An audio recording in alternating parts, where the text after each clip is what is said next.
wararka iminka naga soo gaaraya magaalada Beled Xaawe ee gobolka Gedo ayaa waxa ay sheegayaan in saaka ururnimada hore uu halkaas ka qarxay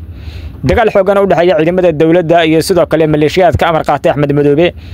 wararku waxa intaas ay ku darayaan in ciidamada dawladda federaalka Soomaaliya ee fadhigoodu yahay xeray UK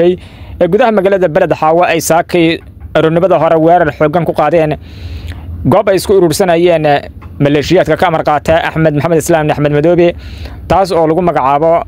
Amiin oo ku taala duleedka magaalada Beled Xaawe ee gobolka Gedo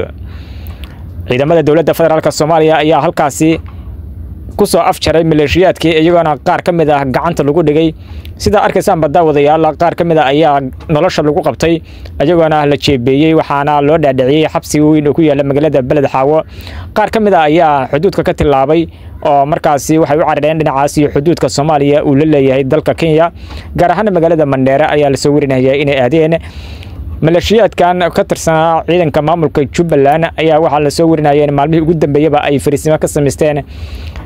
tuulada Amiin oo ku taala duleedka magaalada Beled Xaawe hase yeeshee ciidamada dawladda federaalka Soomaaliya oo ka foojigan dhagarta maleeshiyaadkan ayaa ururnimada hore saakay waxay weerar kadiisa ku qaadeen xeradaasi iyagoo halkaasi ku soo afjaray dhagartii ay u mareegayeen shacabka Soomaaliyeed gaar ahaan gobolka Gedo oo ay maalmihii ugu dambeeyay ay doonayeen in duulaan ku qaadaan wixii warar ka soo kordha wadayaal halkan ayaad ka daawan doontaan fadlan YouTube-ka Dhabalka Dunida isha ku hay oo subscribe saar sidoo kale page-keena Dhabalka Dunida